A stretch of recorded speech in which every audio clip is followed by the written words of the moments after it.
Você está ouvindo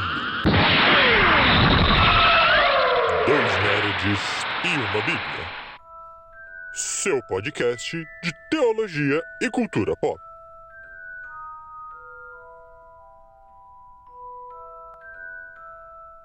Sejam muito bem-vindos, meus amigos e minhas amigas, a mais um Dois Nerds e uma Bíblia. Eu sou o Beto, seu host de plantão, e hoje eu estou aqui com Lucas Ferreira. E aí, meu amiguinho Roberto, hoje nossa gravação, um dia um pouco diferente, embora com o mesmo espírito matutino e com o mesmo frio curitibano, mas é muito bom estar mais uma manhã com você aqui para falarmos de nerdices, uma das coisas que mais nos dá prazer em conversar. E hoje, meu amigo, somos 3 nerds e uma Bíblia, porque estamos no nosso primeiro episódio com um convidado. Estamos na presença de Daniel. E aí, meu querido, como você está? Olá, estou muito bem. Estou muito bem, mais desonrado ainda por agora saber que eu fui o primeiro a ser convidado. Imagina que fosse aí. Mas muito grato desde já por falar da cultura pop como um todo e das suas diversas aplicabilidades e convergências com a nossa cosmovisão, que é baseada nesse Evangelho de Cristo que transcende, né? Se for falar de transcendência, o que melhor caracteriza a transcendência senão os nossos universos ficcionais, não é? Tem essa capacidade Boa. de nos alçar da nossa realidade. Boa. Eu já aviso que ele fala bonito, tá? Ele fala bonito, se preparem.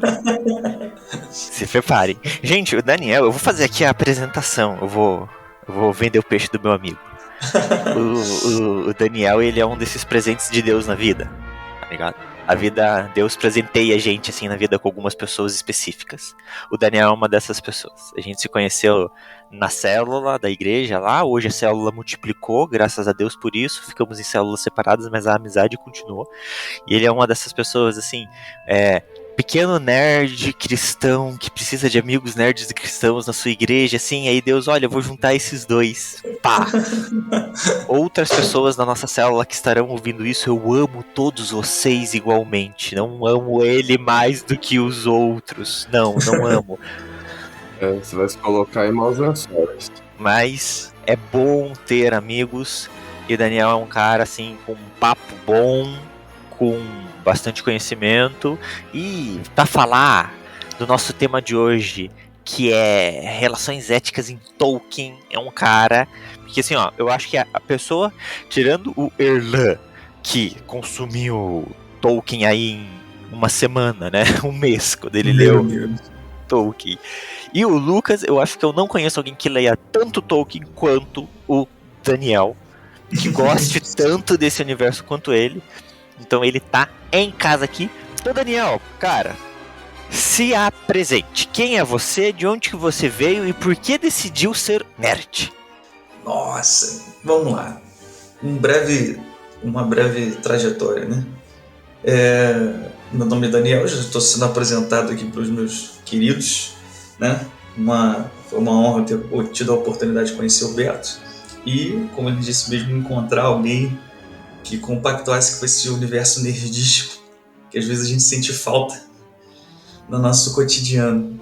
E, bom, basicamente eu sou natural do Rio de Janeiro, sou um carioca, militar por profissão.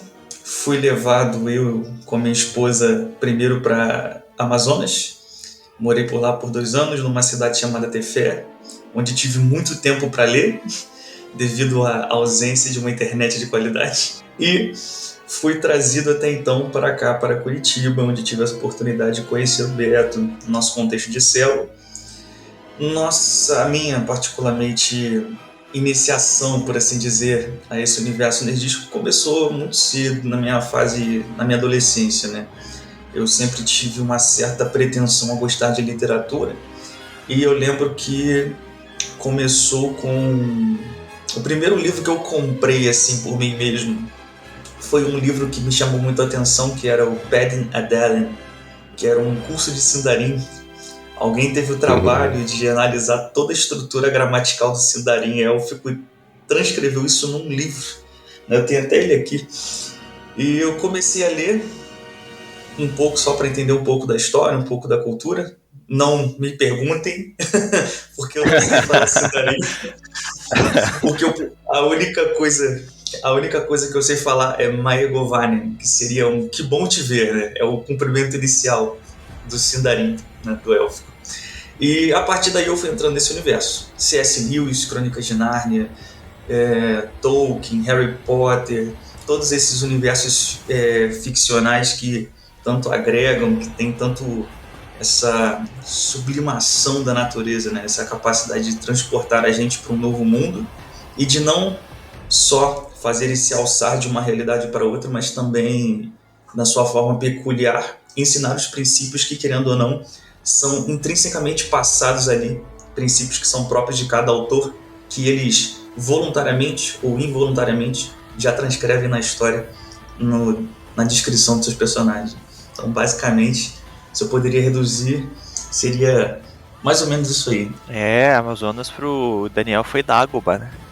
Foi um período de preparação, de estudo e, né, de construção base top.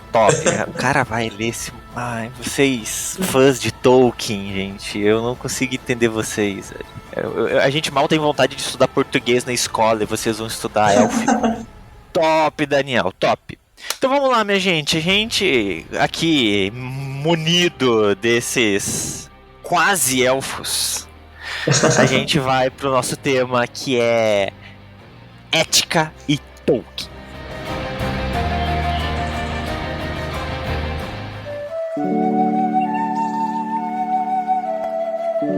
Então, entrando diretamente no nosso assunto, gente, vamos pro conceito básico aqui, o que é ética, né?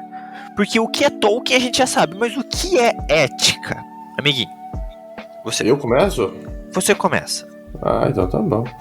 Vamos lá. Cara, a ética é uma das nossas ciências na área da teologia, mas não apenas na teologia, na verdade ela abrange quase todas as áreas da ciência, tanto as humanas, as exatas, todas elas vão ter alguma carga de ética. E, em geral, a ética, no conceito aqui bem, com palavras bem simplórias, para que todos possam entender, seria tudo que envolve a relação com o outro. Tudo que envolve o meu relacionamento com alguém é ética. Decisões, escolhas, ações, e aí vai ter vários campos de estudo. Tudo isso é ética. Então, dentro da teologia, quando a gente fala de ética, a gente pensa nesses relacionamentos, por exemplo, a partir das escrituras, a partir de Deus. Como esses relacionamentos, essas práticas que envolvem o eu com o outro, como que elas devem acontecer. Elas vão acontecer visando um utilitarismo, por exemplo, ou elas vão acontecer visando uma responsabilidade, elas vão fazer visando, enfim, tem várias possibilidades, vários campos de atuação, e é isso que a ética, ela tenta abarcar pra gente, e acaba sendo um tema que pode fazer várias pontes com a nossa literatura e com a nossa cultura. Então a gente consegue fazer, inclusive se a gente voltasse talvez atrás nos nossos casts anteriores, alguns de vocês poderiam ver que houve algumas reflexões éticas, talvez não com um conceito bonitinho e formalizado, mas houve algumas discussões éticas. Tudo que envolve a aplicação daquilo que eu creio, que eu defendo no meu relacionamento com o outro, vai entrar no campo de atuação da ética. Acho que essa é uma explicação bem simples, amiguinho, pra gente dar, não sei. Eu ia falar que ética é aquilo que todo mundo sabe que existe, mas ninguém faz. É mais ou menos isso. Ninguém conceitua isso. E a ética, ela também acaba, eu acho, né? Sim, eu acredito que há um padrão ético geral que deveria ser seguido, né? Que são, como o Lucas falou, esses relacionamentos. Então há um padrão relacional geral que a gente devia seguir com as pessoas. Não se seguimos, tudo bem. Mas a ética, ela acaba sendo, em alguns pontos, muito... como que eu posso dizer? De grupo, vamos colocar assim. Né? Determinados lugares, determinados grupos, determinadas situações exigem ações éticas diferentes. Então, por exemplo, a gente vai ter assim, a ética trabalhista. Então, dentro do ambiente de trabalho, seja um pastor, seja um médico, um terapeuta, ele tem um código de ética ali que ele tem que seguir. né? E esse código de ética vai falar o quê? Por exemplo, um terapeuta não vai abrir o que está acontecendo entre o paciente conta as coisas para ele não conta. A mesma coisa lá, o pastor, gabinete pastoral. Pô, o pastor não vai abrir o que a ovelha ali fala. Já quando a gente joga isso para a sociedade, a gente tem a grande ferramenta social, que é a fofoca, né? Você chegar pra alguém e você falar assim, olha, eu vou te contar uma coisa, mas não conta pra ninguém, cara, você tá pedindo pra pessoa abrir. Eticamente é errado, mas a gente sabe que as pessoas vão abrir, vão fofocar. Então a gente tem algumas regrinhas éticas que a gente sabe que elas são levadas mais a sério em determinadas situações do que outras. E algumas que eu vejo que são muito culturais, né? Coisa que a gente acha normal aqui no Brasil, que eticamente tá legal, em outros lugares pode causar até um mal entendido. E também temos aí, se a gente for ver bem também, a própria cosmovisão que a pessoa traz para dentro das relações dela com o outro. Dependendo da cosmovisão, dependendo dos pressupostos que ela já carrega para a sua vida, para a sua existência, para suas crenças, isso vai influenciar a sua ética, a sua forma de se relacionar com os outros. Por isso que tem várias vertentes da ética, né? É muito difícil a gente bater um martelo que exista um padrão apenas, um jeito de fazer as coisas, um jeito de se relacionar. É difícil dizermos isso por conta dos pressupostos que cada pessoa aí da história carrega, e isso vai influenciar na construção das suas relações. Etimologicamente falando, né, a ética vai vir do grego ethos, que fala justamente sobre essa questão de costumes, né? Analogia simples, por exemplo, que você pode perceber é que em momentos mais anteriores da nossa história, né, momentos mais onde havia um tradicionalismo maior, daqui no Ocidente, a representação de você demonstrar respeito era você entrar num lugar e tirar um chapéu. No Oriente, não. No Oriente, para você demonstrar respeito, quando você entra, você coloca, né, um chapéu. E são demonstrações, uma analogia simples para representar essas diferenças. A ética, ela vai funcionar justamente como essa conversação sobre uma boa convivência, né? Sobre o que nós podemos agregar para entender uma convivência que funcione em função do bem de toda a comunidade. E é até interessante, porque é uma coisa que às vezes, um detalhezinho, né, uma só observação, que passa despercebido é que, por exemplo, quando nós falamos de etiqueta, a mesa, né, a palavra etiqueta nada mais é do que uma pequena ética. E a etiqueta, a mesa, por exemplo, ela não está tão preocupada assim com qual garfo ou com qual prato você usa, mas ela está muito mais preocupada com você poder consumir a sua comida, a sua refeição, sem interferir no espaço do outro, ou sem atrapalhar o outro que está ao seu lado comendo. Ela carrega na sua gênese também esse princípio de como nós assentados, né, em um lugar, ou como nós nesse coletivo e nessa convivência conseguimos viver nossos direitos sem interferir no direito dos outros. Muito legal. E eu ia perguntar aqui para vocês, no final das contas, pegar esse troço prático e estudá-lo no campo teórico, que é o que a ética se propõe. Você pega isso aí tudo que já acontece na prática, isso que o Daniel mencionou, né? Costumes, culturas, e isso acaba sendo estudado por uma pessoa. Para que serve isso? Por que nós estudamos ética no final das contas? Qual é a utilidade? Que essa é uma pergunta que a gente faz até quando a gente está estudando, né? Para que serve isso? Para que serve aquilo? Qual que é a função disso? Qual que é a função daquilo? Para que serviria a ética no final das contas no campo teórico para nós estudarmos e tudo mais? Eu acho engraçado que cada filósofo, ou grande estudioso, grande pesquisador da vida humana, da cultura humana, é meio que uma obrigatoriedade de ter sua própria definição de ética, né? Tipo, o cara é filósofo, cara, ele tem que definir ética. Em algum momento alguém vai chegar pra ele e falar assim, mas e ética pra você, como é que é? Então se a gente for pegar aí a história da filosofia, e aí me corrijam, eu nunca lembro, é Aristóteles que começa esse trem, né? Normalmente, sim.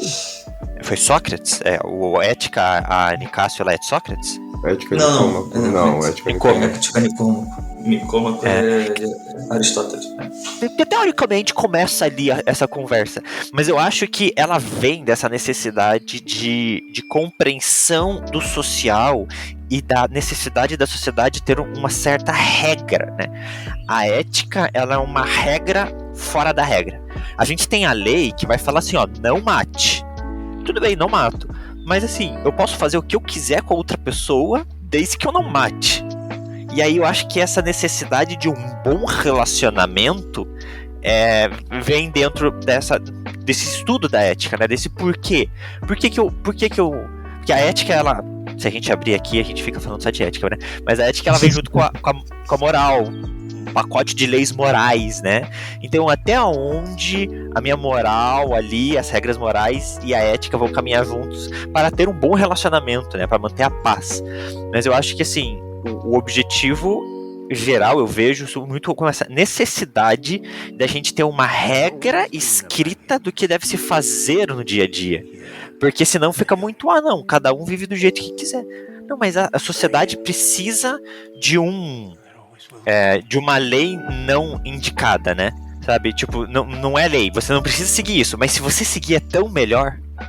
Eu acho que vai muito nessa necessidade de bater assim, como que a gente quer viver?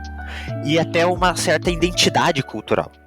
Como que a gente, como cultura, faz isso? A gente já conversou bastante aqui sobre os ritos fúnebres, né? Respeitar um rito fúnebre de determinada sociedade é uma expressão ética para mim muito grande. Quando você consegue respeitar a cultura do outro, eu vejo que eticamente você está sendo muito correto. Porque você, vem do respeito, vem do social, vem do valorizar aquela cultura. Então eu acho que também a ética vem um pouco nessa ideia de firmar culturalmente quem nós somos. No começo, as sociedades, que eram um monte de povos separados, eles, conforme eles religiosamente, socialmente começaram a se juntar, né? A religião nos une, mas o que nos une como cultura, como sociedade? Eu acho que a ética ela vem automático nisso. Cria identidade entre uma nação.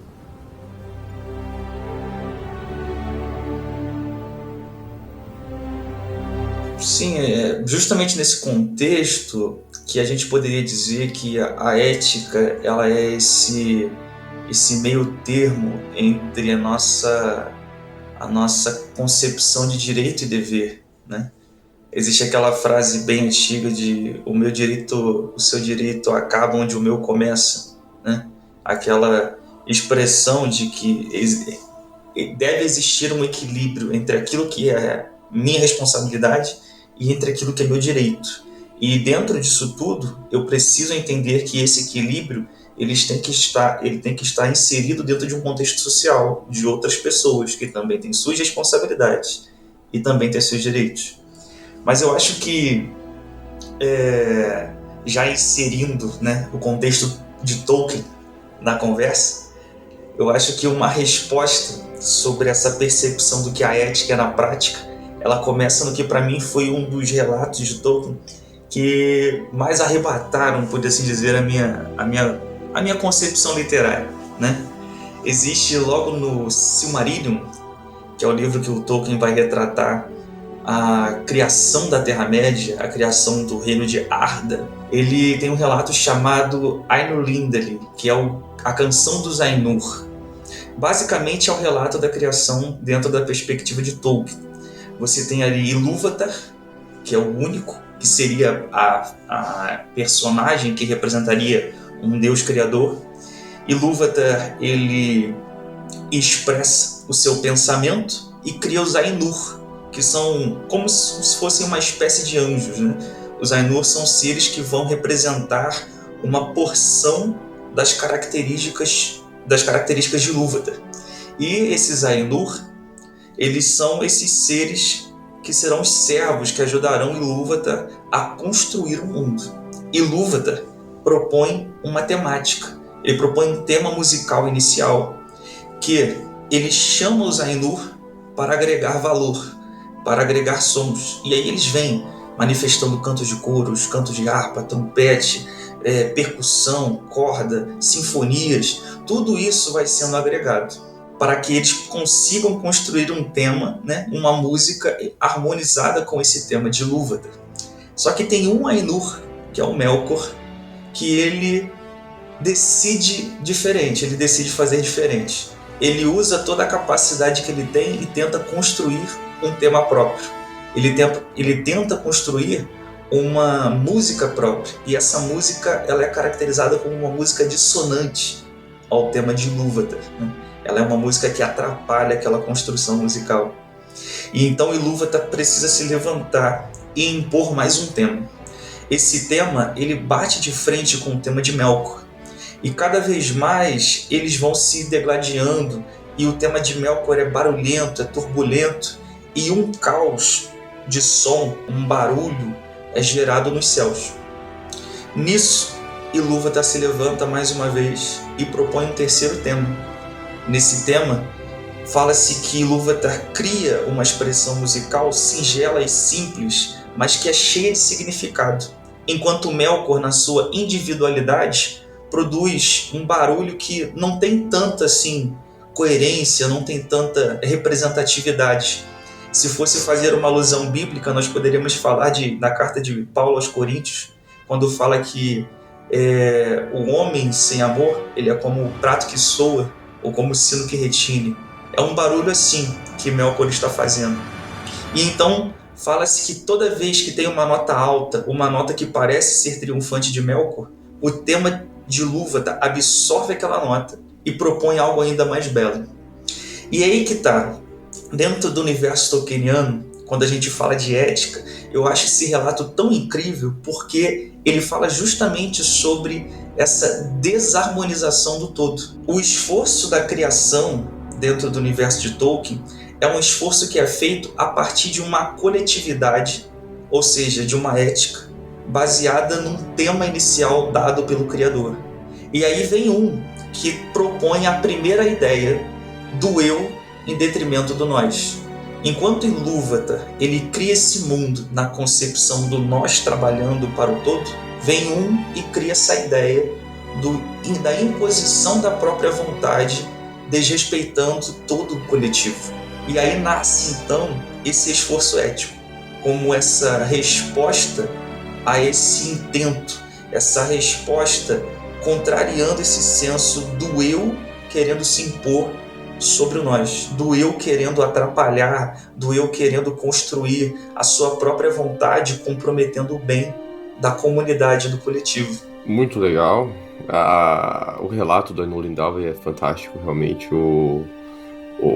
E as influências do que vai acontecer no âmbito criativo, elas vão se escancarar no mundo que vem depois, né? Nós vemos esse mesmo conflito dos Noldor, que vem logo depois, né?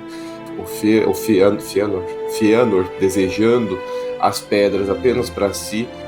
Quando você estava falando aí dessa questão do eu lembrei quando as luzes de Arda morrem, e aí a única luz que permanece, a única sobra da luz, a migalha que sobrou, foram as três Silmarils que estão na mão dos Noldor. E eles vão, os Valar, os deuses do universo tolkieniano, né, aqueles que têm mais poder, vão e pedem para os Noldor: olha, vocês poderiam nos dar essas três Silmarils para que a gente consiga criar luz de novo, porque a luz morreu. Né, o Melkor, junto com a Ungoliant, destruíram as árvores de Arda que iluminavam o mundo. Mas talvez esses três elementos de luz possam trazer luz de novo para o mundo. Não era algo para os Valar, era algo para o mundo que estava sem luz. O mundo foi jogado nas trevas. E a resposta dos Noldor diante da solicitação foi não, porque as pedras eram deles. Então olha o quanto o egoísmo, o culto ao eu, a minha ganância, que começou lá com Melkor, ela vai se reverberando, né? Esse canto dissonante ele reverbera no decorrer da criação e ele vai impactando os elfos. A gente tem os elfos, muitas vezes, aqueles que não conhecem o universo tolkieniano, às vezes ouvem o termo elfos e lembram do Legolas e os elfos bonitinhos ali, né? A Galadriel no Senhor dos Anéis, que são seres fantásticos, bons e tudo mais. Não se iluda. Se você ler o Silmarillion, você vai ver um outro lado dos elfos. Você vai ver elfos egoístas, elfos gananciosos, elfos que pensam em si. Então todo esse debate da criação ele vai reverberar em todo o universo tolkieniano e vai influenciar. É um pressuposto, inclusive, da obra dele. E que não foge muito do campo teológico, né? Não foge muito da nossa escritura também. Eu gosto dessa parte do Silmarillion, que eu só conheço por ouvir falar, mas eu gosto da ideia da música. Eu acho maravilhoso como o universo ali é criado por música. E quando fala assim, putz, uma nota dissonante, eu acho muito doido isso, né? Que se a gente for fazer esse comparativo direto, né, alguém que está fora da ética, ela está dissonante à sociedade em que se encontra. Isso é muito doido, porque quando a gente joga isso para a igreja, se a gente jogar para uma ética cristã, a ética cristã permite com que nós cristãos de qualquer igreja do mundo nos conectemos com outras pessoas de outras igrejas do mundo. Porque a ética cristã, ela vai trazer princípios que vão sobressair a ética social, né? Então, a minha sociedade pode falar para mim assim, não, tudo bem eu ter escravos e eu abusar desses escravos, mas a minha ética cristã vai falar assim, olha, trate seu escravo bem. Pô, então eu tenho uma ética divina ali que ela supera, né, a ética da sociedade. Então essa ética cristã, ela me permite que eu me relacione com qualquer outro cristão de qualquer outro lugar do mundo. Então, se algum cristão ele tá vivendo algo que tá fora do que tá proposto nessa ética cristã, cara, ele tá dissonante à comunidade. Isso é muito louco. Isso é muito legal. Então, parece que é algo que a gente fica naquele, tá, mas é meio que é estranho e é difícil a gente achar a aplicabilidade dele real, né? Mas tá tão aqui no dia a dia, quando a gente vê notícias, a gente vê qualquer coisa aí, nossa, fulano fez tal coisa, dá aquele incômodo, poxa, mas tá meio errado, né? Porque a ética, ela tá na gente e a gente encontra esse incômodo na sociedade aí, nas ações das pessoas. Então, eu acho que é algo muito mais enraizado na nossa essência do que necessariamente uma ideia que a gente tem, algo que a gente pense exatamente o que é ético. O Espírito Santo é ético e ele vai guiando a gente, né? Traz aquele incômodo. Acho importante fazer só um parênteses aqui, que o próprio Tolkien traz na obra dele também éticas que precisam ser, esses padrões que precisam às vezes ser quebrados. Me veio à mente aqui, por exemplo, a relação do Gimli e do Legolas. Se a gente fosse analisar culturalmente naquele momento da Terceira Era, não era adequado um elfo e um anão terem aquele tipo de convívio. Na verdade, eles não poderiam ter a amizade íntima que eles vão desenvolver. Eles desenvolvem uma amizade muito bonita, até que depois do Senhor dos Anéis, diz os anexos do Tolkien, que eles vão viajar juntos, o mundo e tal, vão conhecer a terra um do outro. Isso é inconcebível da cultura daquele momento por conta de coisas anteriores, né? Que o Silmarillion mesmo retrata para nós, conflitos entre elfos e anãos, e que vai trazer aí consequências na Segunda e na Terceira Era. Mas eles quebram. E aí eu acho interessante a gente talvez trazer também que qual é o critério para se quebrar uma ética, né? O Tolkien, vou aqui chutar, a forma como eu vejo, apesar de não ser um teólogo, ele vai na mesma caminhada que o cristianismo vai. O critério para se quebrar ou se estabelecer uma ética é o amor. Então, no final das contas, o que prevalece ali entre o Gimli e o Legolas é o amor, né? Entre dois indivíduos que, num relacionamento ali, numa amizade, transcenderam as suas espécies, transcenderam suas culturas e toparam caminhar juntos, mesmo indo na contramão da cultura dos seus povos. Né? Toparam tentar recomeçar, reinventar um novo... resgatar aquilo que existia antes dos conflitos entre elfos e anãos acontecerem. Porque lá no passado eles estavam juntos. Mas coisas aconteceram no caminho, mas vamos deixar o passado para trás, bola para frente, vamos seguir de novo, tentar caminhar juntos de novo.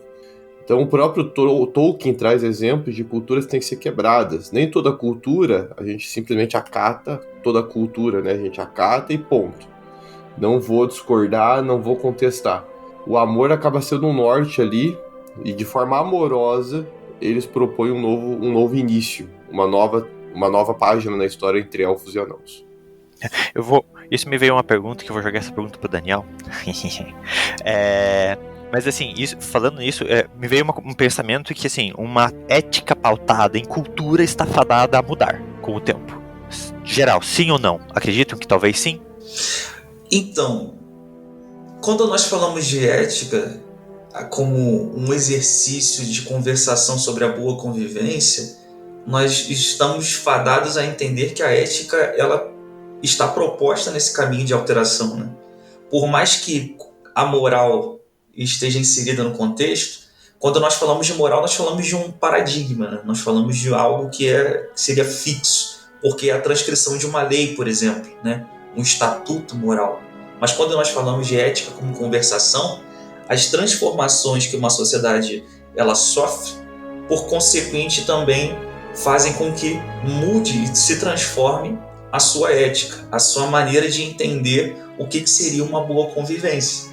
Quando a gente caminha num sentido de modificação das nossas estruturas sociais ou de alguns aspectos que são da nossa cultura, e a gente não permite que a ética acompanhe essa transformação, a ética deixa de ser ética e se transforma num tradicionalismo.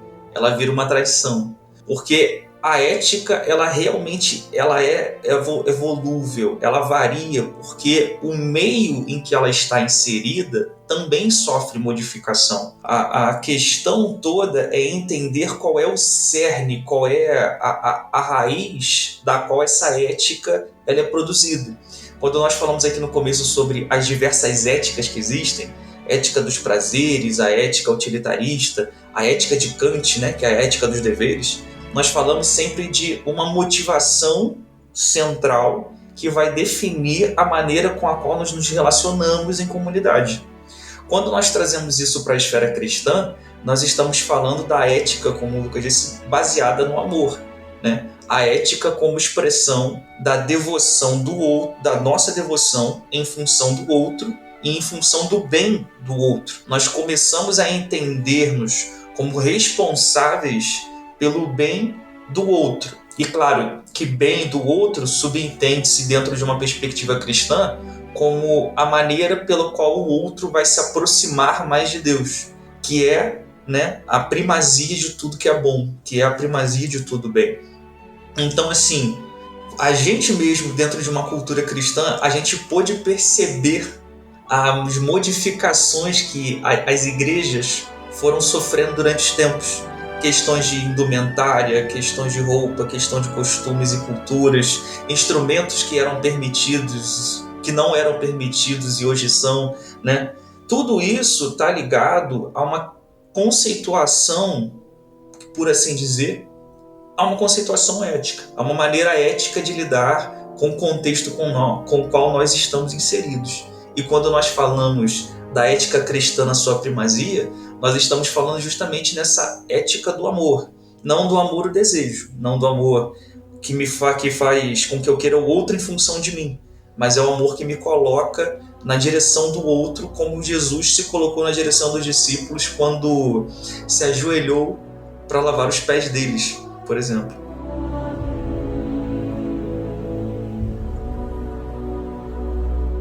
E agora eu jogo essa ideia da mudança ética dentro de Tolkien e penso o seguinte: a Sociedade do Anel, essa sociedade criada, ela tinha as suas próprias regras éticas. Essas regras éticas da sociedade, elas eram regras éticas diferentes das éticas que cada um desses povos tinha. Então, quem mandava na sociedade era um hobbit, era o portador. O Legolas e o Gimli se relacionarem é por causa da sociedade, porque ali todos eram iguais. Então, a gente poderia dizer que isso que eu tô falando aqui eu não estou afirmando, eu estou perguntando, tá? Vocês que vão me dizer. A gente poderia dizer que diante da sociedade, da ética da Sociedade do Anel, a ética de cada um desses povos ficou em segundo plano, permitindo que, por exemplo, Legolas e Gimli tivessem um relacionamento, e a gente poderia fazer um comparativo isso com a ética da igreja, né, que é uma ética teoricamente acima da ética social. Então, vou tentar dar um pitaco aqui. Eu não sei se é tão formal assim, que a gente às vezes coloca como um processo formalzinho, e eu não sei se a gente conseguiria colocar, porque relações humanas são difíceis a gente colocar num formatinho, né, num padrão. Era assim, começou assim. O que eu vejo na sociedade é que havia uma necessidade, tinha uma missão. Essa missão envolvia todos os povos da Terra-média. Então a destruição do não era algo só do Frodo. O Frodo era o portador, sim, mas ele até apresenta isso quando chega no Conselho de Elrond, né? Eu levo o anel, mas eu não sei nem por onde começar. Não sei nem qual o próximo passo que eu dou. Então ele está disposto a ser o portador, mas ele precisa de orientação. E o Elrond, toda a condução que ele faz, junto com os outros líderes ali, é mostrando que essa era uma missão para além só do Frodo. Era uma missão maior, porque envolvia todos os povos. Então tinha que ter uma unidade ali de povos, de pessoas de diversos povos, para que isso acontecesse. E aí é lógico que quando você junta um monte de gente diferente, no mesmo grupinho, com pensamentos diferentes, com pressupostos diferentes, mas com uma mesma missão, Você tem a mesma missão, talvez a gente pode associar com a igreja. Você tem o mesmo propósito, você tem o mesmo objetivo, mas você tem um monte de gente com pensamentos diferentes. Se você não aprende, pelo amor, a dialogar com esses diversos povos, vou pegar exemplo, não precisa nem ser povos diferentes, pegar 2 humanos, que seja Boromir e Aragorn. Nós temos 2 humanos ali que precisam ter um relacionamento saudável. Você não tem 2 humanos, você tem um humano e um numeroniano, nem vem. Humano. Nem vem. Humano mais poderoso, descendente lá do irmão do Elrond, esqueci o nome dele. Mais longevo. Mas humano também, cara. E eles têm que caminhar juntos, e é até interessante que são duas pessoas. O Boromir tinha tudo pra ter uma dificuldade em se relacionar com Aragorn. Justamente por conta de ser o descendente do regente de Gondor, mas o Aragorn ser o rei de Gondor, e aí como que essa relação vai se dar. Então eles têm que aprender a conviver juntos. E como esse convívio nasce? No amor. Então eu não sei se eles deixaram de lado, não sei se foi algo formalzinho assim, deixamos de lado quem nós éramos. Eu não digo formal, mas muito orgânico. Foi algo orgânico, exatamente. Precisou acontecer para que a sociedade convivesse. Assim como a igreja tem que fazer a mesma coisa na sua diversidade. Quando você convive num espaço eclesiástico com um monte de gente, tem um monte de perspectiva, um monte de ideia, um monte de formas de viver e de existir, você tem que aprender a lidar com amor, cedendo e aceitando e servindo e sendo sempre o servo no processo. Acho que nesse aspecto a gente consegue perceber como o amor e a amizade, eles são o terreno sobre o qual uma ética saudável pode ser construída. O Lucas referenciou a questão do Legolas e do Gillen, que em qualquer outro contexto talvez não se relacionariam da mesma forma como se relacionaram em função da Sociedade do Anel. Quando um coletivo tem essa consciência de propósito, quando tem essa consciência de missão, mesmo que diante das suas divergências, das suas diferenças, quando se entende o propósito como o principal, essas diferenças e divergências são atenuadas. E com a convivência, elas começam a ser trabalhadas, elas começam a ser construídas, né, de uma maneira que elas se encaixem, que elas se adequem umas às outras, que elas consigam se respeitar. Eu gostaria, por exemplo, de trazer a visão de Antoine de Saint-Exupéry no Pequeno Príncipe, quando ele fala sobre a relação do Pequeno Príncipe com a raposa. O Pequeno Príncipe quer brincar com a raposa e a raposa fala, não vou brincar com você porque você não me cativou. Mas ele assim, como assim cativar? Cativar é criar laços, a raposa responde, né? E o Pequeno Príncipe começa a perceber que aquilo que a raposa está falando para ele é que quando eles forem inseridos numa relação, ele vai ser um garoto diferente de todos os outros para ela, assim como ela vai ser uma raposa diferente de todas as raposas para ele. Porque, conclui, né, o Antoine, tu te tornas eternamente responsável por aquilo que cativas. Ou seja, é nesse contexto relacional, quando nós desenvolvemos, né, essa interação de propósito, de alinhamento, que nós começamos a entender que as pessoas que estão ali inseridas são pessoas que foram colocadas ali para que nós possamos caminhar em direção a esse propósito conjuntamente. E nesse caminhar conjuntamente, nós vamos aprendendo a lidar uns com os outros e nos ajudar, não é? Conforme a cada momento da trajetória, a cada passo da trajetória. Você vê que todos ali têm a mesma missão da Sociedade do Anel, que é levar um anel em direção a Mordor, né? a Montanha da Perdição, para que ele possa ser destruído. E, querendo ou não, dentro desse propósito, relações, elas são complicadas e vão surgir intrigas internas, vão surgir pontos que precisam ser resolvidos. E ou um anel é o ponto de tensão da sociedade, porque todos ali, em algum determinado momento, vão ser tentados a pegá-lo, né? Vão ser tentados a assumir, mais uma vez, aquela perspectiva do eu em detrimento do nós, do eu em disfunção, em desconstrução da sociedade. E você vê que Boromir, ele perde, né? Ele cede a essa tentação de tentar pegar um anel, mas mesmo assim, depois de tentado, ele recobra a consciência e morre protegendo a sociedade, morre protegendo o Pippin e o Merry. Então, assim, são justamente essas interações e esse terreno de amor e de amizade que vão permitir que as nossas interações se tornem éticas. Quando nós temos essa consciência de propósito, a igreja tem essa consciência de propósito e entende que, apesar das diferenças, nós temos uma missão, nós temos um papel a desempenhar. E nessa relação nós vamos agregar tudo que nós temos de potência, tudo que nós temos de capacidade para melhor assim o cumprir. Muito bom. E cara, você comentou da amizade, e esse é um tema dentro do campo da ética que talvez o Tolkien trabalha com muita propriedade dentro da estrutura do Senhor dos Anéis.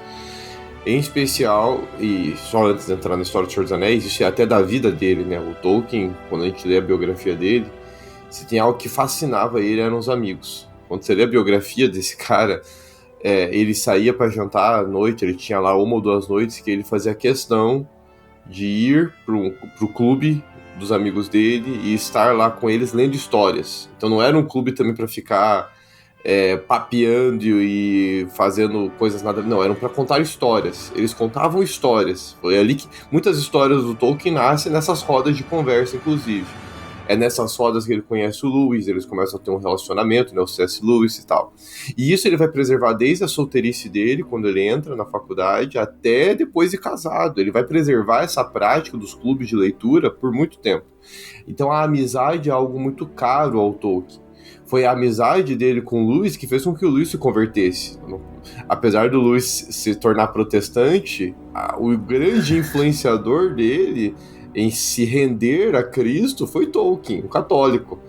Então é muito bonito a gente ver o quanto a amizade foi a influência do Tolkien. E ele traz isso, na minha percepção, de forma mais fantástica no Frodo e no Sam.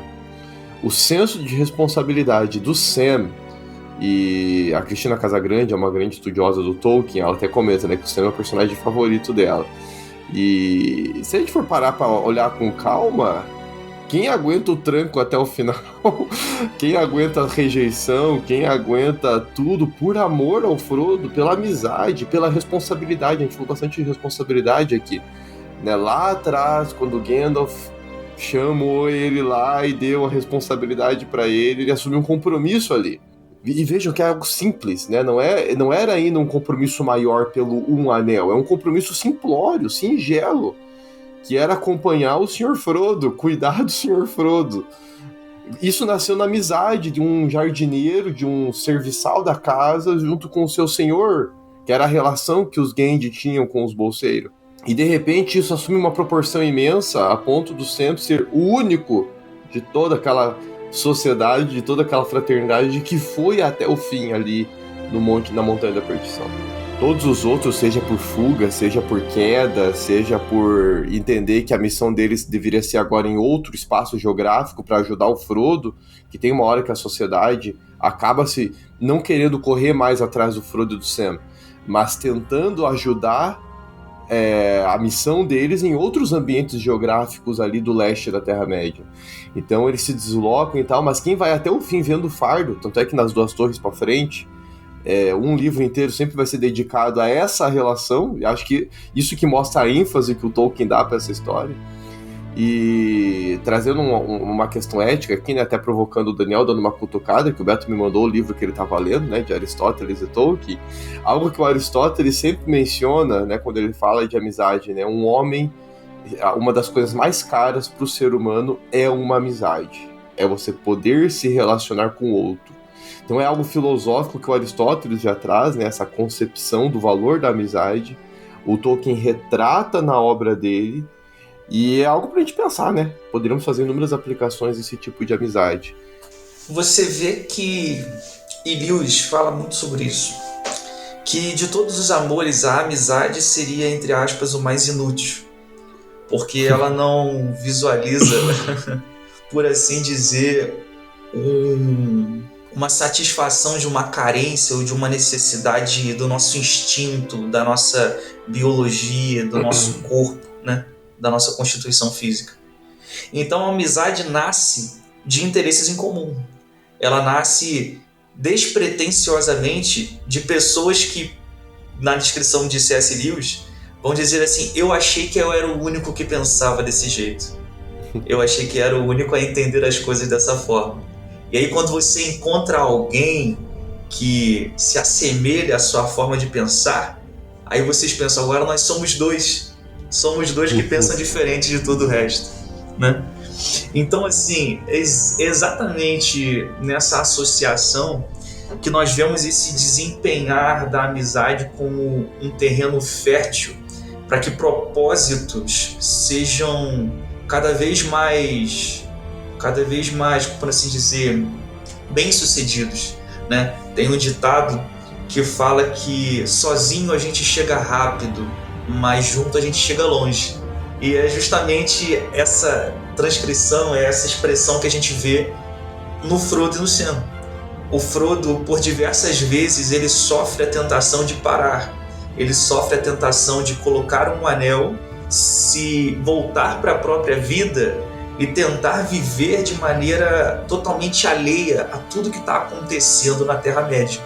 Mas é justamente o Sam que dá essa força de impulsão, que é esse fiel, né, ao Frodo, à sua amizade, que vai dizer: Senhor Frodo, não é esse o caminho, não é esse o propósito pelo qual nós estamos aqui.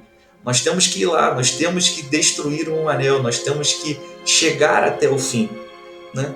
E você vê que é essa relação que dá o tom de toda a história.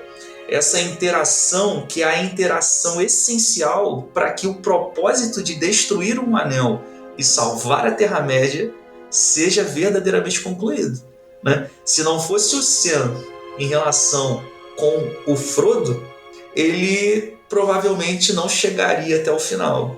E aí caberia justamente a gente entender o que a Bíblia vai retratar, que é melhor dois do que um, né?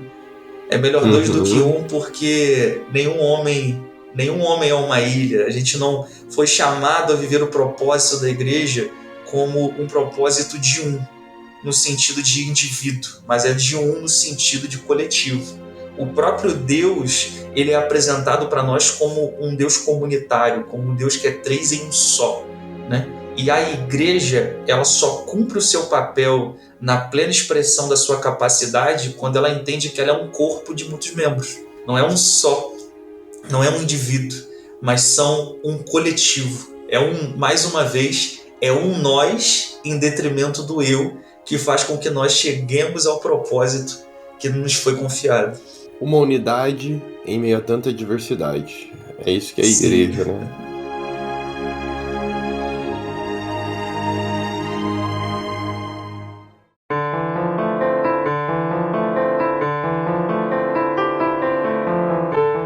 A gente falou bastante aqui de responsabilidade e missão, e também esse me veio à tona como um tema ético dentro do Tolkien, né? A gente falou disso dentro da sociedade do Anel, né? A gente percebe a responsabilidade guiando aquele grupo. A gente vê isso na questão de um propósito no Sam, no Frodo, embora eu não creia que o fim seja o propósito. O fim é muito o amor ali, pelo menos não sei se eu tô sendo muito romântico na minha forma de ver a relação dos dois, mas há um amor entre o Sam e o Frodo de amizade, fora de série, que transcende até o propósito. O amor converge com o propósito, na verdade.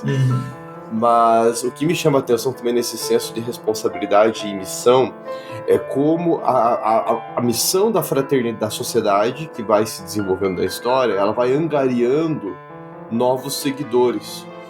Então você chega, por exemplo, em Rohan, tem uma situação acontecendo em Rohan, né? O Théoden tá sofrendo lá perseguição não, influência, né? do Grima e tudo mais. Mas você percebe que as relações, a missão, a responsabilidade, o propósito comum angariam para eles, por exemplo, o Elmer, que é o sobrinho do Théoden, angariam para eles a Elwyn, que é a irmã do Elmer, né? Que tá no palácio. Depois eles vão conseguir libertar o Théoden, né, o Gandalf vai conseguir libertá-lo, e a gente consegue angariar o Théoden, e aí Rohan inteira vai ser parte da missão da sociedade. Você vai para a floresta da Galadriel, deu branco agora o nome, Lothlórien. Isso, você vai lá então para a floresta da Galadriel, ela não é da fraternidade, da sociedade, ela não faz parte ali desse grupo. Mas de repente ela vê que ela tem que integrar a missão de alguma forma. E como que ela integra? Dando um pouco de lembas, que inclusive vai ser um alimento que vai durar até a Montanha da Perdição, é o que o Frodo e o Sam estão comendo ainda lá. Então é fornecendo alimentos, é fornecendo um lugar de repouso e descanso para que eles recarreguem as energias, porque a missão vai ficar agora é só ladeira abaixo, não tem mais jeito, então não vai ter mais refúgio nenhum. É com o Faramir em Gondor se aliando e dando uma força ali para eles. Então a gente percebe que a responsabilidade, a missão é algo que vai assumindo uma proporção muito maior. O que começou com... São 9 ou são 11? Eu não lembro agora de cabeça, da sociedade. Mas começou naquele grupo, vai se ampliando e vira um troço fantástico. Você vê um exército todo unido por um propósito comum. Então quando chega lá no final da montanha, parece que só tá o Frodo e o Sam na missão. Mas quantas milhares de pessoas estão ali? E aí me vem à mente, vou fazer paralelos com outras obras, né? Vem o Harry Potter, por exemplo, no finalzinho ali nos filmes, né? Que aparece o pai, a mãe, o Lupin e o Sirius. Eu não lembro se tem no livro, mas nos filmes aparece. Pô, nós estamos com você até o fim. Você não tá sozinho. Nós estamos com você aqui até o fim. Você vai para outras obras... Oh, Jesus, me deu branco. Eu tinha lembrado antes do Harry Potter e falei do Harry Potter primeiro, agora me deu branco. Mas tem algumas obras que mostram esse exército que acompanha no final. Boku no Hero que a gente tá vendo agora. O Midoriya tá na missão, mas ele tem os antecessores do poder, do All for One, que estão acompanhando ele também. Ele não tá sozinho. Ele tem todos os outros usuários do All for One que vão ali na mente dele falando, cara, não é esse o caminho, né? Até que foi no último episódio, né, amiguinho? A gente comentou rapidinho no WhatsApp, né? Eles, de certa forma, puxando ele. Epa, não é esse o caminho, cara. Não é assim que a gente age. O nosso poder não é pra esse fim. Então tem todo um compilado de pessoas. Isso é algo que me fascina. A responsabilidade, o senso de missão norteado pelo amor, ele é contagiante. Não fica restrito só a um grupo. Ele se espalha. Eu acho isso fascinante nas obras do Tolkien também. Pensando nesse senso de responsabilidade, há algo que transcende o normal e o natural, e como isso conecta um grupo diverso de pessoas, que foram alguns exemplos aí que a gente conseguiu entender nessas construções que o Lucas falou. Eu tô assistindo atualmente um anime, lendo o mangá dele já há algum tempo, mas vendo o anime na sua segunda temporada agora. Eu não vou lembrar o nome em japonês, em inglês é alguma coisa como To Your Eternity, né, para a sua eternidade, que é sobre é um mundo fictício, obviamente, não tem nada a ver com o nosso mundo normal, não é um ser atirado no nosso mundo, mas é um mundo criado com esse propósito. É uma criatura imortal que é colocada meio que pelo Deus daquele mundo, né, para habitar naquele mundo e começar a absorver conhecimentos daquele mundo. Então esse ser imortal começa com uma esfera e fica como uma esfera, como se fosse uma pedra, até que um lobo encosta nessa pedra, e essa pedra adquire o conhecimento desse lobo. Esse lobo estava machucado, esse lobo morre, e aí essa pedra assume a forma desse lobo, e aí essa pedra cria consciência. Então esse ser imortal começa a criar consciência, encontra o menino morre, ela se torna um menino, ela assume a identidade do menino, a aparência do menino, e começa a criar consciência, ela aprende a falar, e aí vai passando. É uma história muito complexa em como ela se apresenta e como ela desenvolve. Mas o que a gente tem aqui nessa história? A gente tem um ser superior, um ser que é quase um deus. A gente tem um ser imortal a qual ele põe para absorver conhecimento daquela sociedade. E ele tem um rival, ele tem os Knockers, que são criaturas que existem nesse mundo, e elas sobressaem o poder desse deus e se tornam um antagonista para o nosso protagonista. Só que o nosso protagonista, como ele é imortal, ele vai passando as eras. E aí ele vai conhecendo pessoas nessas eras, e ele vai adquirindo não só conhecimento, mas ele vai adquirindo as pessoas. Cada pessoa que ele conhece morre, ele pode se tornar aquela pessoa, é a habilidade dele. E aí ele vai ter uma menininha que escala bem parede, aí ele precisa escalar uma parede, ele usa aquela menininha. Então é como se ele fosse pegando habilidades desses personagens.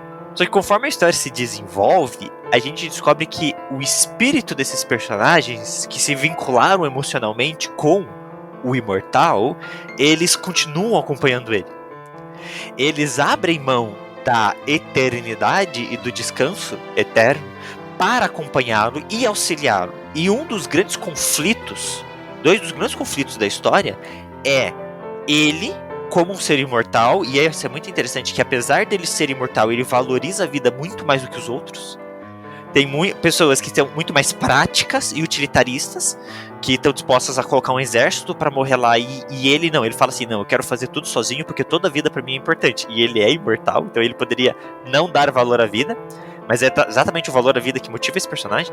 Mas a gente tem esse discurso muito interessante de que eles estão dispostos a, devido à amizade e importância dele na vida deles, abrir mão do descanso eterno para auxiliá-lo. E eu acho isso muito interessante. Quando a gente cria relacionamentos com as pessoas e há um objetivo final maior do que a nossa existência, há um vínculo, né? A amizade do Frodo e do Sam já era grande, mas diante de um objetivo maior, o Sam se mostra um herói. O Sam se mostra alguém que o Sam não seria. O Sam do condado jamais carregaria o Frodo nas costas no meio de orcs em direção à montanha. Jamais. Mas o senso de missão transforma a pessoa. Quando o Sam olha para a missão, naquele momento em que o Frodo é levado e ele tá sozinho, e ele decide ir atrás do Frodo, ele abre mão totalmente do ser dele pela missão dele.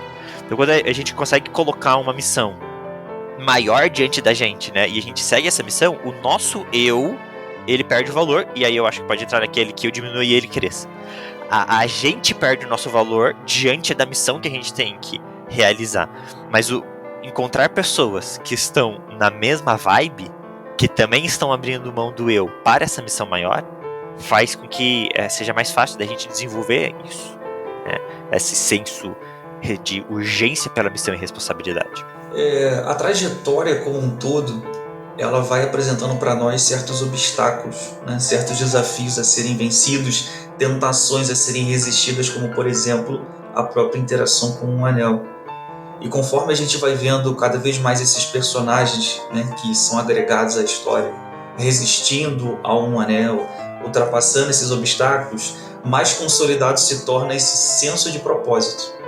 Então, assim, para caracterizar isso que a gente está falando, a gente tem, por exemplo, nos relatos finais do Senhor dos Anéis, que é justamente o momento em que eles conseguem vencer a guerra de Gondor com Mordor, né? Mordor está tentando atacar Gondor e eles vencem, né?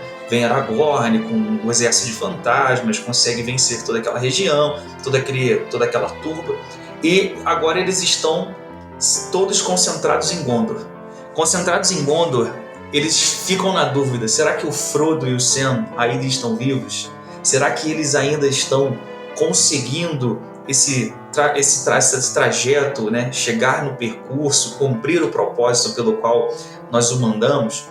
E eles ficam nessa dúvida, mas resolvem acreditar que sim, resolvem acreditar que, ok, nós cremos que Frodo e Sam ainda estão vivos. Só que tem uma legião de orcs que está atrapalhando eles de chegarem até a Montanha da Perdição. E o que eles podem fazer para ajudar Frodo e Sam a conseguirem destruir um anel? Eles reúnem todos os seus últimos esforços, todos os seus últimos homens capazes e partem em marcha às frentes do portão de Mordor, só para simplesmente tirar a atenção de Sauron da região, simplesmente para focar a atenção de Sauron e focar o esforço dos exércitos dos orcs neles. Eles não foram com pretensão de vencer a batalha, eles só foram com pretensão de que, se necessário fosse entregar a própria vida, eles entregariam para que os dois tivessem a mínima chance de cumprir o propósito. Então você vê que é um nível de entrega muito grande quando a gente assume essa consciência do que é realmente importante, de qual realmente é a nossa missão, né? A responsabilidade, o responder por, é também ser resposta àquilo que é necessário, né? Ao longo da nossa peregrinação espiritual nós vamos vendo isso. Nos relatos bíblicos, principalmente em Atos ali, depois da crucificação de Cristo, nós vamos vendo vários desses que foram pessoas de fé que entenderam que nem a própria vida seria tão valiosa se essa vida impedisse o cumprimento do propósito divino. Paulo fala isso: em nada mais tenho valiosa a minha vida. Você vê, por exemplo, Estevão como entrega a sua vida em função do amor a Deus, em função do propósito e da pregação do Evangelho. Então, assim, é essa consciência de missão que arrebata de nós essa percepção e faz entender que tudo se torna secundário diante do propósito que Deus colocou na nossa vida. E que a gente vai reorientar toda a nossa experiência, toda a nossa vida, toda a nossa capacidade, nossos últimos esforços para dar todas as chances possíveis para que esse propósito seja cumprido, para que esse propósito seja alcançado.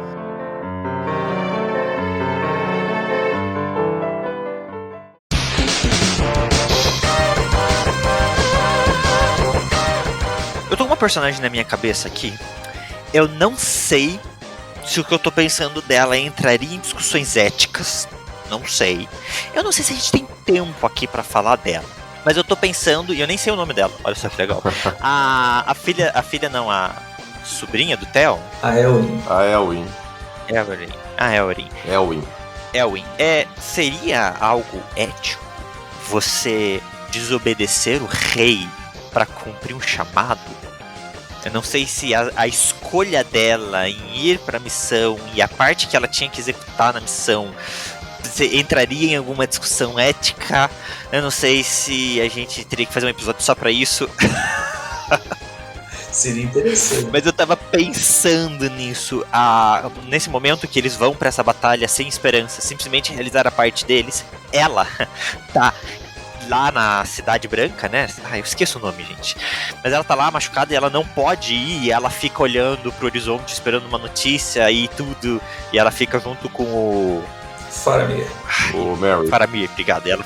o Faramir?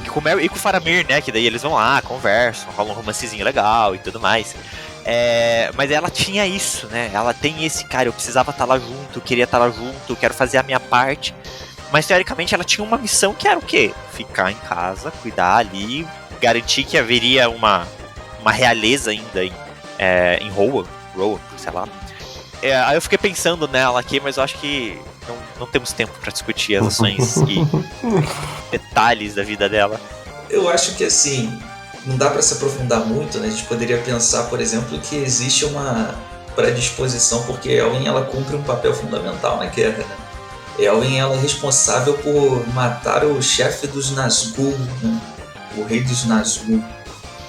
E eu acho que mais uma provocação, por assim dizer, para ser rápido. Se você diria que não é ético ou é ético a Elwyn desobedecer ao ordenamento de Théoden e ir para a guerra, você poderia pensar se por acaso foi ética ou falta de ética Jesus curar no sábado. Eu acho que eu tenho que levar em conta também se o Théoden tinha noção do que do potencial e da missão que a Elwyn tinha nas mãos. A gente vê nele uma preocupação muito paternal, e acho que qualquer pai legitimamente faria a mesma coisa que ele, né? Minha filha, fique aqui em casa, é mais seguro, até porque eu preciso de um herdeiro, então se eu morrer, se o Elmer morrer, você vai ser a herdeira e tá tudo bem. Mas será que ela nasceu para aquilo? Será que ela nasceu para ser uma rainha e ficar trancada no palácio? Ela fala até... Eu não tô me lembrando no livro, eu tô me recordando do filme. No filme ela fala que ela não é uma mulher que nasceu para viver em quatro paredes, ela não é uma mulher comum, né, que nasceu para viver ali enfurnada dentro de um palácio. Que ela nasceu para algo, dá a entender que ela nasceu para algo maior. Então ela tem dentro de si um sonho. E o Théoden, nessa proteção louca, fala que não. Mas eu entendo que a providência de alguma forma atuou ali para que ela fosse, né, no conflito. Mas ela errou desobedecendo? Fato, errou. Isso não anula o fato que ela desobedeceu. Isso é algo que a gente não discute. Mas diante desse mal, diante dessa desobediência, saiu algo bom. O limão virou uma limonada gostosinha, no final das contas. E ela conseguiu destruir o príncipe Nazgûl. Faremos então um episódio sobre a tradição e o chamado, conflitos familiares. Porque também tem muita coisa pra discutir sobre isso. Tem.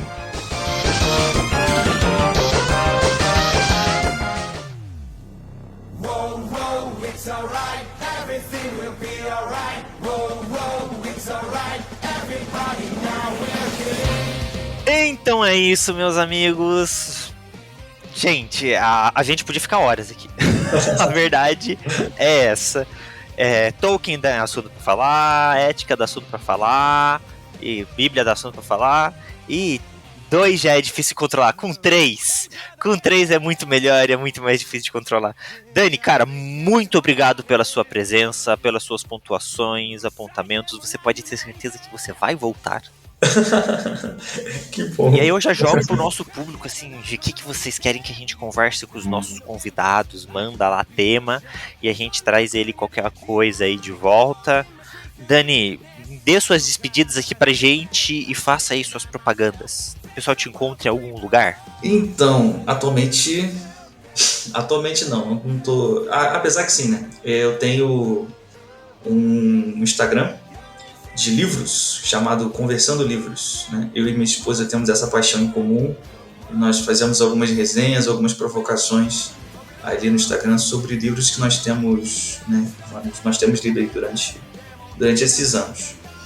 Considerações finais, por assim dizer, é que a ética, tanto apresentada por Tolkien quanto a ética bíblica, a ética cristã, elas convergem nesse sentido. Ousou em desarmonia com toda a criação, pensar no eu em detrimento do nós.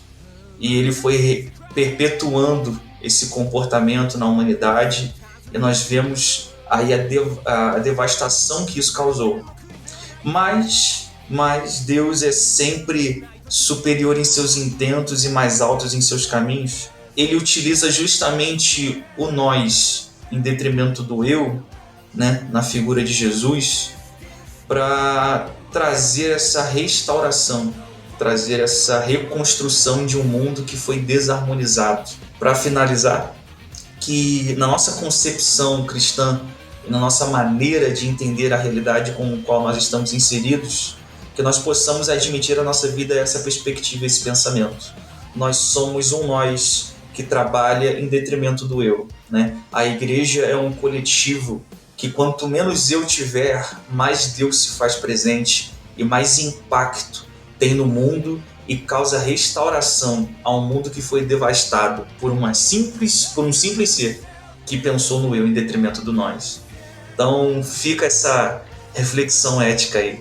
A ética do amor, a ética de Cristo, a ética da vida assumidamente vivida em devoção aos outros. Amiguinho, suas palavras finais.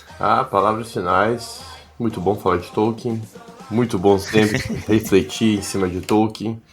O pessoal já sabe, sou fissurado nesse autor. Minhas pesquisas são voltadas para ele. E falar de ética nele também não deixa de ser tão extraordinário quanto falar de qualquer outro assunto dentro da Terra-média. Muito bom estar aqui com o Daniel, muito bom estar aqui com o Beto. Galera, siga a gente lá no Instagram, 2 Nerds Uma Bíblia, comenta lá o que você achou do cast. A gente nem sei quando que vai ser esse cast, é o Beto que cuida dessa parte, em algum momento vai sair, mas aí você comenta lá, quando sair sua opinião, discute lá com a gente. É isso então, e a gente? Um beijo e um queijo.